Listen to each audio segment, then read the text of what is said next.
noite, igreja. Graça e paz do Senhor, amém? Você está no melhor lugar, glória a Deus por isso. Na casa do Deus Todo-Poderoso, né?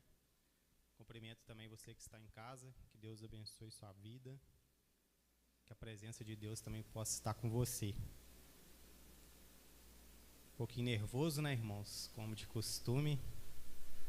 Eu cheguei na igreja, estava tranquilo, mas quando vai chegando a hora, os últimos minutos, confesso que a mão começa a ficar um pouquinho gelada, suar, mas Deus está no controle da nossa vida, né? A gente não prega senão a Cristo. Obrigado, Duda. E quando o pastor subiu aqui, foi fazer a oração, começou a falar, né, ao cheiro das águas. Eu creio que Deus também estava confirmando a palavra, que a gente vai falar sobre a fonte da vida. E claro que a fonte é Jesus. Abra comigo no Evangelho de João, capítulo 4. Evangelho, segundo escreveu João, capítulo 4. Aleluia! Vamos fazer a leitura.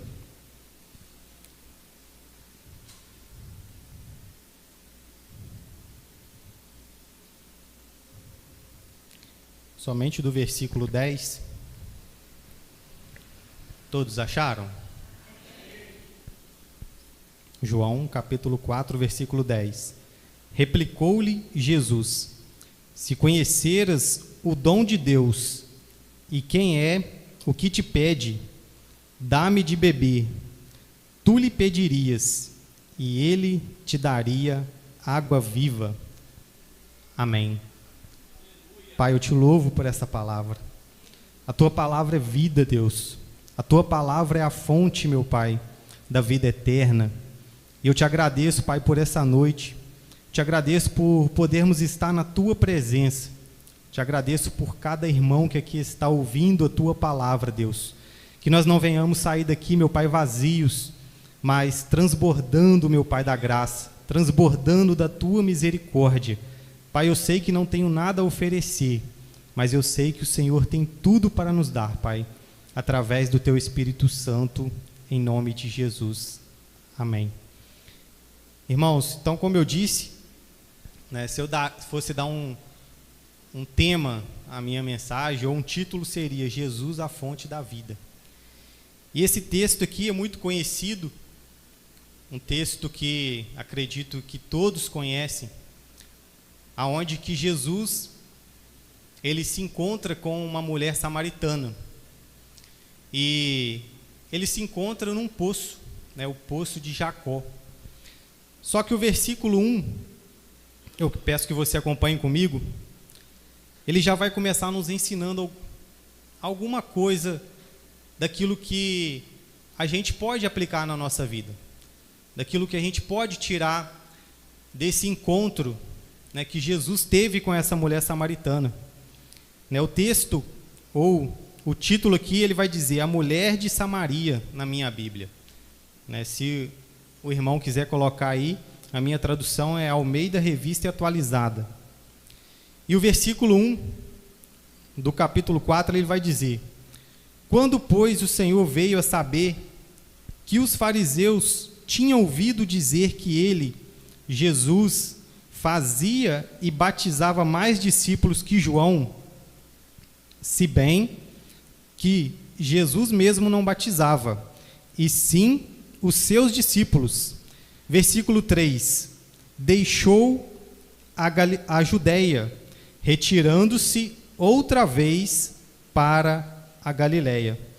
Então, a primeira coisa aqui que eu vejo, a primeira coisa que eu posso aplicar aqui, para a nossa vida, para a nossa igreja, para os dias atuais, é que Jesus, o versículo 3 vai dizer que ele deixou a Judeia, mas ele deixou não simplesmente porque ele iria para outro lugar. Jesus, nesse contexto aqui, a Bíblia, ela é clara, ou ela faz questão de dizer que Jesus deixa a Judeia por causa dos fariseus. E isso aplicando na nossa vida, trazendo para os nossos dias, Jesus, ele não fica aonde existe somente religiosidade. Jesus, ele não fica no lugar aonde existe hipocrisia, aonde existe somente ali algo exterior, uma espiritualidade falsa. E é isso que o texto ele está mostrando. É isso que o texto ele pode estar sendo extraído nesse contexto aqui. Por quê?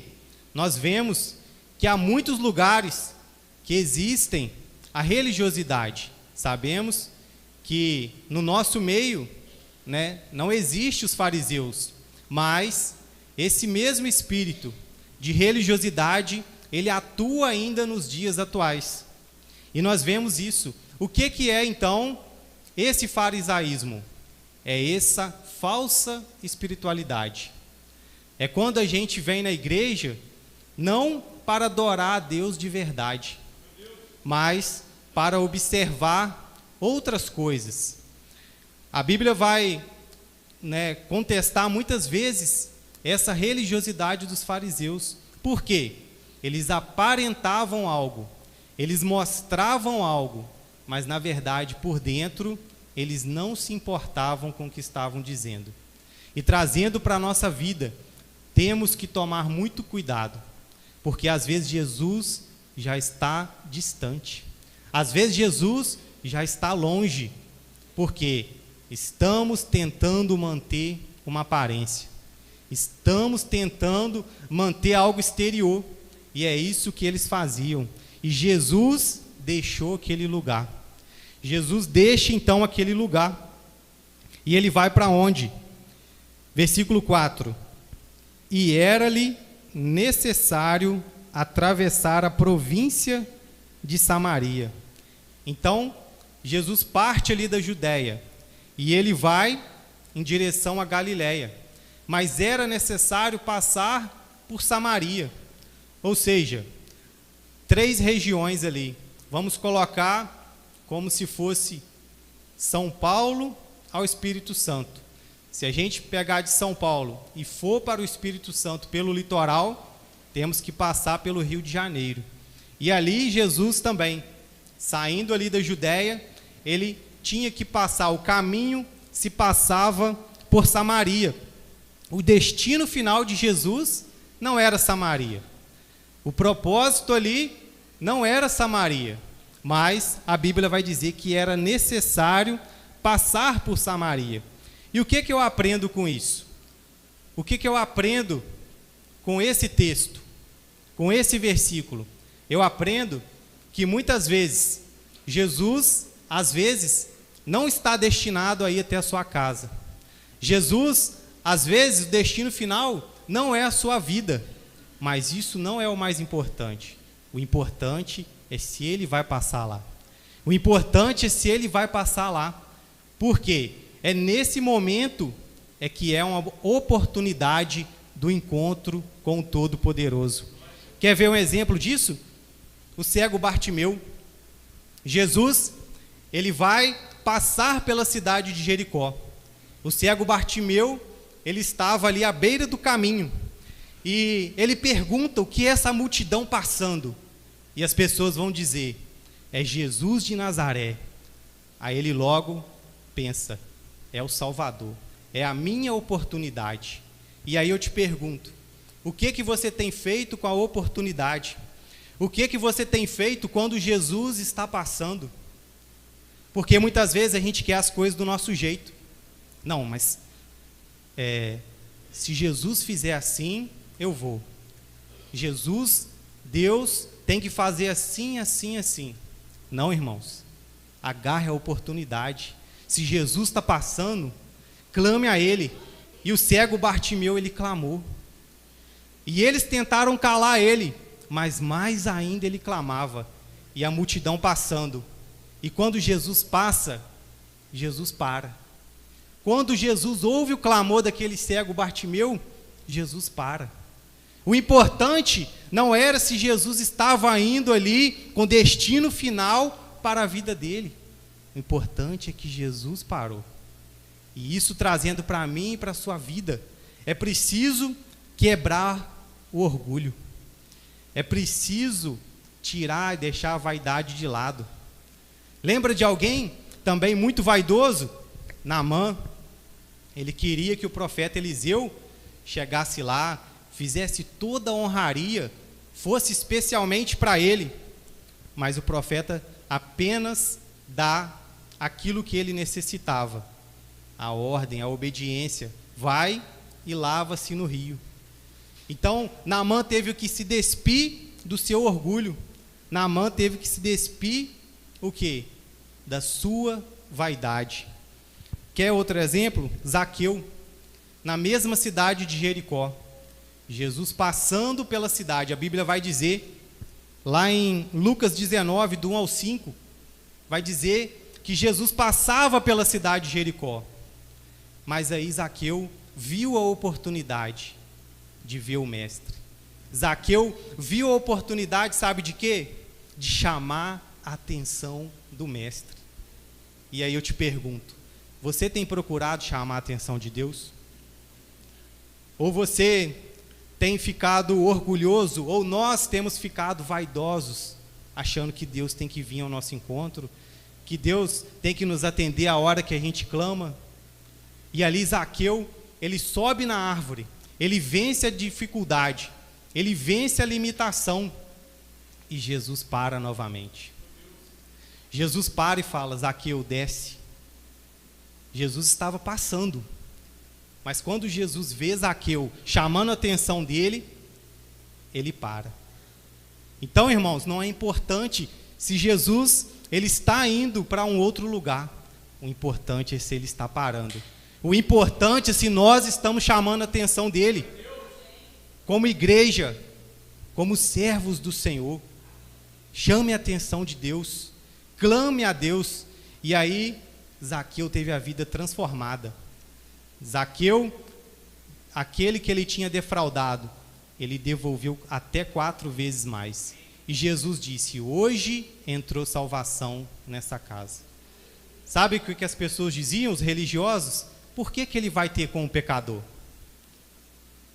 Mas Jesus parou, né? E temos tantos outros exemplos. A mulher do fluxo de sangue, né? Ali Jairo chega aos pés de Jesus e pede para que Jesus fosse curar a sua filha. E Jesus diz, eu irei.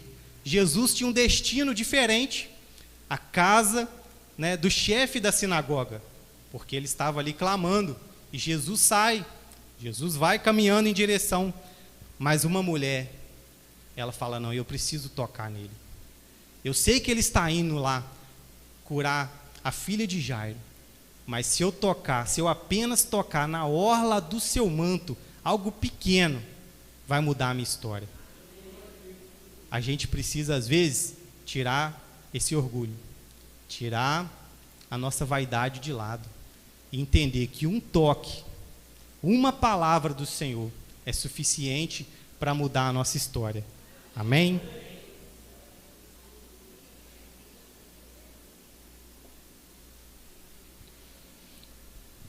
Só que esse texto não para por aí. Ele nos ensina também outras coisas. E a gente continua, versículo 4, versículo 5. Chegou, pois, a uma cidade samaritana, chamada Sicar, perto das terras que Jacó dera a seu filho José. E eu pesquisando, verifiquei que Sicar é mencionado apenas uma vez na Bíblia. E Jesus aqui, mais uma vez, ele quebra ali o protocolo. Ele quebra o que é natural. Sicar era uma cidade tão pequena que ela era considerada irrelevante comercialmente. Mas é a cidade que Jesus está passando. Sabe por quê? Jesus não se impressiona com a opulência desse mundo. Jesus não se impressiona com as grandes coisas. Jesus não se impressiona se o nosso templo é muito grande, se a nossa cidade é muito grande. Jesus, ele se importa com as pequenas coisas. Jesus, ele se importa com nós, pecadores pequenos. Então, não pense que por ser pequeno, por morar num lugar pequeno, ou por a nossa igreja ser pequena, que Jesus, ele não se encontra. Que Jesus, ele não vai ao nosso encontro, muito pelo contrário. Jesus saiu de um lugar pequeno. E aí, Jesus vai nesses lugares improváveis. Jesus, ele é mestre em nos lugares aonde ninguém mais espera. Aonde ninguém mais já dá importância. Lembra do gadareno? Um exemplo? Jesus sai e vai lá ao encontro de um homem para mudar a história daquele lugar. Para mudar não somente a vida dele, mas de todas as pessoas, de toda a circunviança. Versículo 6, desculpa. Estava ali a fonte de Jacó, cansado da viagem. Assentara-se Jesus junto à fonte, por volta da hora sexta. Olha que interessante. Isso aqui, quando eu li, deu até um pouco de conflito. Jesus se cansa? O que vocês acham? Ouvi um burburinho, mas ninguém respondeu. Sim, não, o pastor disse. Jesus se cansa? A Bíblia diz que, né, o guarda de Israel, ele não dorme nem cochila. Mas e aí? Aqui a gente vê o que? A humanidade de Jesus. Jesus sendo Deus, mas também Jesus sendo homem. Jesus, homem, ele se cansa. Jesus, homem, ele teve fome. Jesus, homem, ele teve sede. E aqui a Bíblia vai dizer que Jesus, sim, ele se cansou. A gente já viu Jesus orar a noite inteira. A gente já viu Jesus multiplicar, curar. Mas nesse momento aqui, Jesus, ele se cansou. E é possível, porque Jesus era humano. Jesus foi humano. Se não fosse, Jesus não fosse humano, ele não poderia ter morrido. Mas ele morreu na cruz. Mas sendo Deus, Deus também o ressuscitou. Aleluia. Então, Jesus sendo humano, ele se cansou. Mas até na hora que Jesus se cansou, Jesus, Deus, tinha um propósito. Ele sabe a hora. Ele sabe o momento de parar. E Jesus para naquele lugar ali. Porque ele sabia que alguém ia chegar. Acompanhe comigo. Versículo 7. Nisto veio uma mulher samaritana tirar água. Disse-lhe Jesus: dá-me de beber.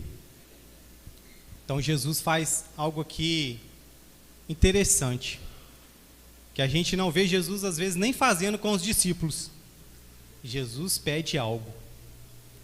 Jesus faz um pedido para aquela mulher. E eu te pergunto, o que Jesus tem te pedido? O que Jesus tem te pedido nesses dias? E sabe qual que é o grande problema?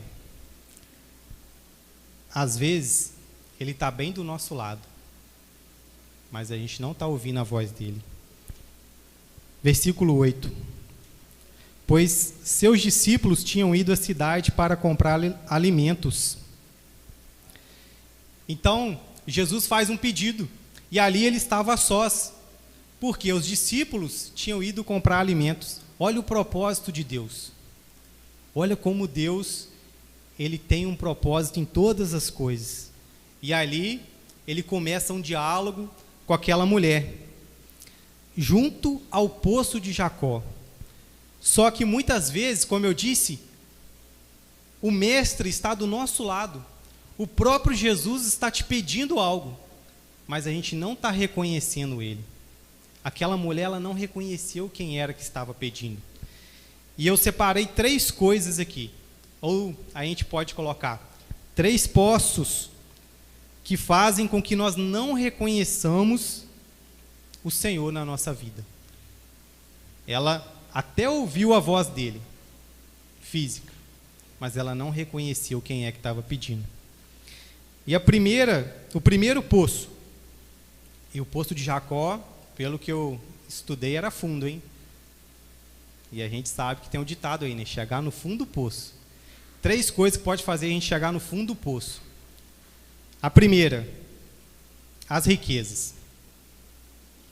A gente sabe que, né, não há problema nenhum em ter riquezas, mas a Bíblia vai dizer que o amor ao dinheiro é a raiz de todos os males. Então o problema não está nas riquezas em si, mas no amor a elas. O amor aos bens materiais. O apego vai trazer o quê? A ganância. E essa ganância tem levado muitos a se perderem. Tem levado muitos a não reconhecerem mais o Senhor Jesus na sua vida.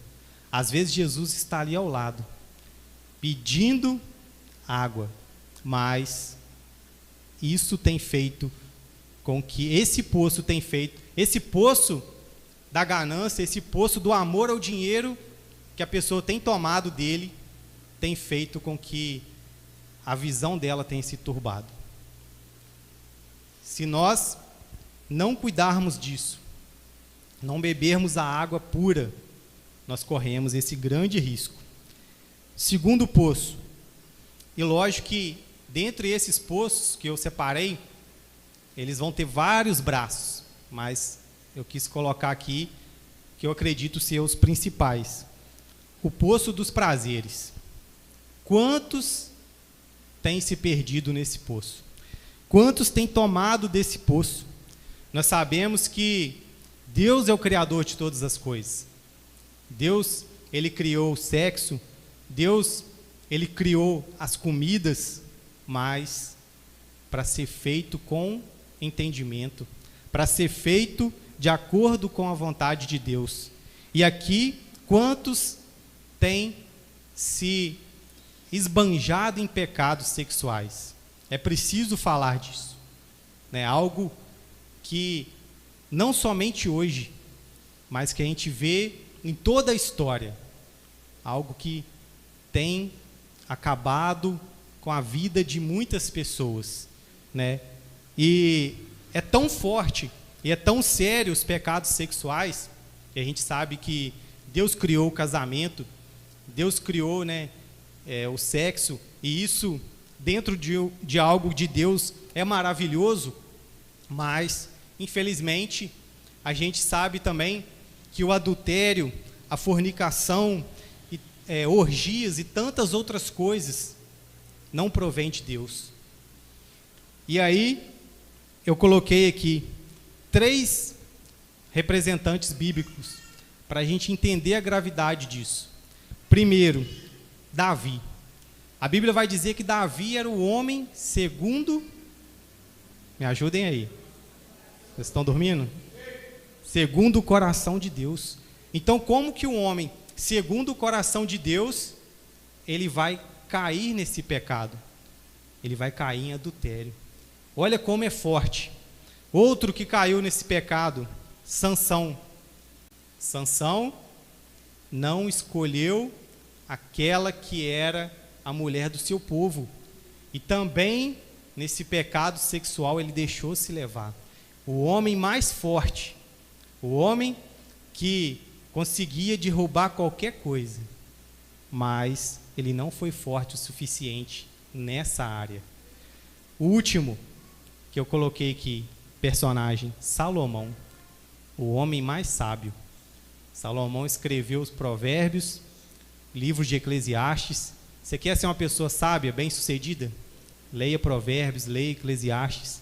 Salomão foi o homem mais sábio que existiu. Mas sabe qual foi o fim dele? Também nessa área. As mulheres que eram pagãs, que adoravam outros deuses, encantou Salomão. E Salomão foi se desviando ali da presença do Senhor. Olha como que é sério isso? Como que a gente tem que estar vigilante? E o último, o último poço. Lembrando que dentro desse poço existem ramificações, mas são esses 3 poços principais. O poço do poder.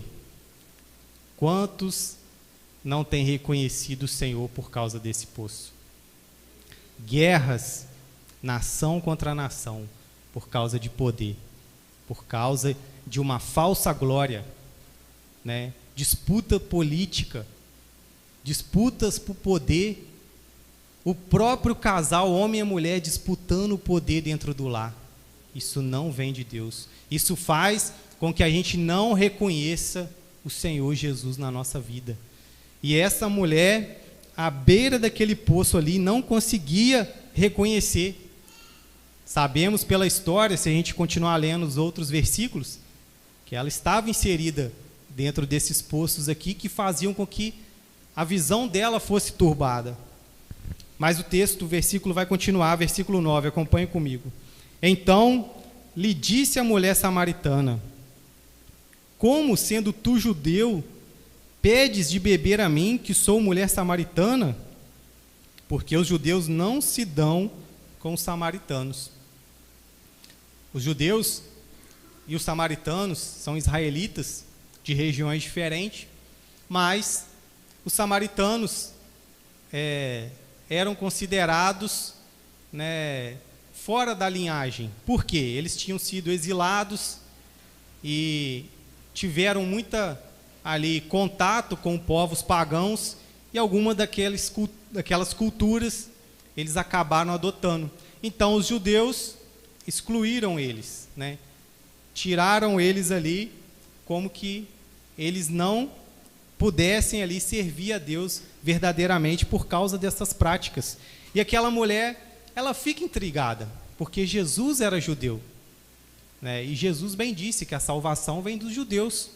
E como que ele poderia, né, pela tradição judaica, estar falando com aquela mulher?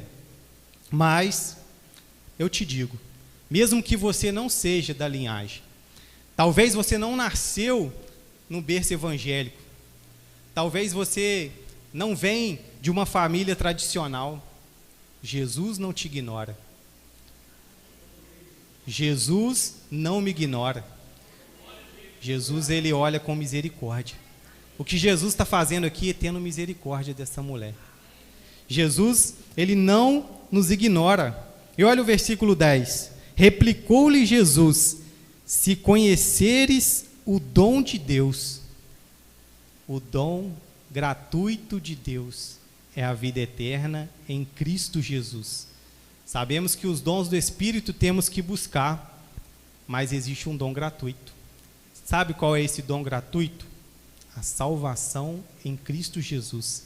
A salvação que ele está oferecendo aqui para ela nesse momento aqui. Se conhecer o dom de Deus. Quando Jesus está dizendo isso, ele está falando da salvação, que também chegou a nós. Não o povo da linhagem judaica, mas o Evangelho de Cristo, o dom de Deus, que trouxe salvação para mim e para a sua vida.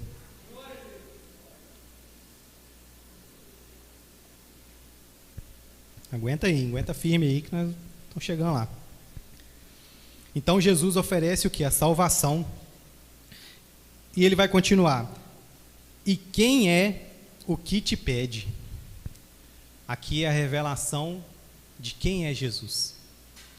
Que ele é o Cristo. Aqui ele está trazendo uma revelação para ela. Você está no poço. Você está procurando uma fonte. Mas a fonte da vida eterna sou eu. A fonte da vida eterna é o próprio Cristo. E sabe o que eu aprendo com isso? Às vezes a gente até escuta como o Cristo aqui, ele estava pedindo ela: me dá água. Às vezes a gente até ouve Cristo: me dá o seu coração. E a gente gosta de falar muito isso. Entrega o seu coração para Jesus. Entrega a sua vida. E muitas pessoas falam, não, mas se eu entregar meu coração para Jesus, se eu entregar a minha vida para Jesus, eu vou gastar minha vida com Cristo. E eu não sei se eu entrego a minha vida com Cristo. Sabe o que está faltando? Saber quem Ele é. Saber quem é que está pedindo. Porque quando de fato a gente entende quem é que está pedindo, não é Ele mais que vai pedir. É o que Ele disse aqui. Se você soubesse quem é que está te pedindo, você me pediria. Se a gente de fato soubesse quem é que está nos pedindo, é a gente que pediria. Senhor Jesus, toma o meu coração. Senhor Jesus, aceita a minha vida. Aceita a minha família. Aceita os meus caminhos. Se de fato a gente entendesse quem é que está nos pedindo isso, a gente entregaria tudo. E é isso que Jesus está tentando ensinar para ela. Porque você está buscando nessa fonte aqui algo que não vai te saciar. Você está buscando nessa fonte aqui algo até que vai te saciar temporariamente. E a gente continua com os olhos fechados. E a gente muitas vezes continua com a visão turbada. Porque se a gente entender quem é que está pedindo, irmão, acabou. Tudo vai ser mudado. Tudo vai ser transformado. Por quê? Sabe o que é uma vida com Cristo? Vou te falar. Uma vida com Cristo é uma vida feliz com momentos difíceis. Uma vida com Cristo é uma vida feliz com momentos infelizes. Agora, uma vida sem Cristo é uma vida infeliz com momentos felizes. Por quê? A fonte que sacia para a eternidade é o Senhor Jesus. O poço de Jacó, ele poderia saciar ali temporariamente. São os momentos felizes, passageiros, os momentos dessa vida que nós estamos aqui. Mas com Cristo é diferente. Com Cristo é uma saciedade constante. Vem a aflição, Ele te consola. Você está fraco, Ele te fortalece. Você não aguenta mais caminhar, Ele te sustenta com a sua destra. Então são momentos difíceis, mas Jesus está em todos os lugares. Jesus está em todos os momentos. Então a gente precisa entender e saber quem é que está nos pedindo. Quem é que está nos convidando. João 7,38, coloca aí para a gente finalizar, por gentileza. Somente o Senhor pode saciar verdadeiramente o seu interior e o meu interior. Quem crê em mim, como diz a Escritura, do seu interior fluirão rios de água viva. O próximo.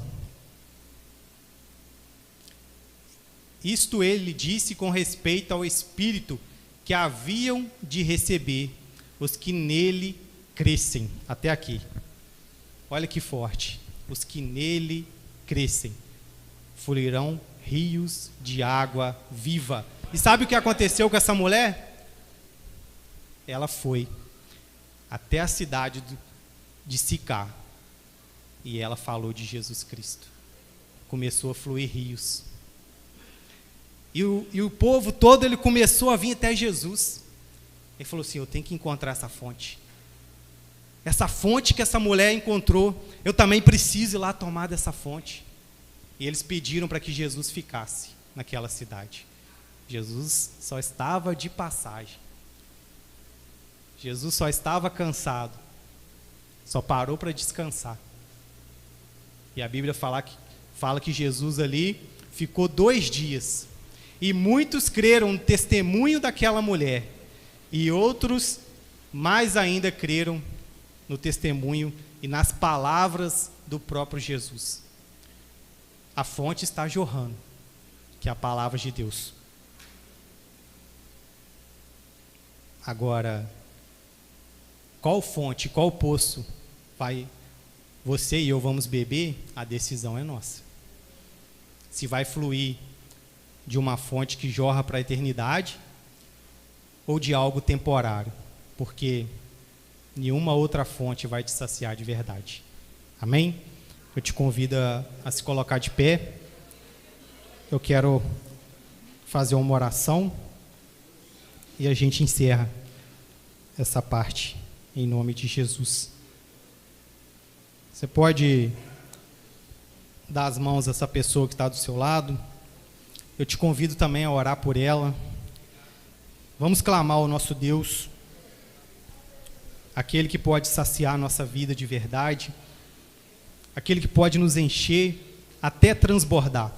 E eu te convido que você ore para que nós venhamos ser cheios dessa água do Espírito, que nós venhamos ser cheios do Espírito Santo, de uma forma que nós venhamos transbordar na vida de outras pessoas, porque se nós formos cheios, essa água, ela vai transbordar e ela vai também poder, assim como o pastor, ele disse aqui, que ao cheiro das águas brotará. Talvez essa árvore do seu lado, ela está seca, talvez essa árvore, ela não tem mais nenhuma folha, mas vamos pedir a Deus que venha nos encher da água do Espírito, para que nós venhamos transbordar também na vida das pessoas. Pai, eu te peço, Deus, eu oro nesse momento, meu Pai, confiando, meu Pai, na força do Teu poder, e sabemos, meu Pai, que se nós tomarmos da água da vida, nós fluiremos rios, meu Pai, do nosso interior, do nosso coração, Deus. Então, meu Pai, eu te peço que a Tua palavra, Deus, que os rios, que a fonte que é o Senhor, essa fonte que não se esgota, Deus, possa tomar a Tua igreja nessa hora, possa tomar a nossa vida nessa hora, meu Pai, e nos encha de uma forma sobrenatural, e que o Teu nome seja glorificado, e vidas sejam alcançadas, meu Pai, na cidade de Miraí, vidas sejam alcançadas, meu Pai, em cada família aqui, meu Pai. É isso que eu oro, te agradeço, em nome de Jesus, amém.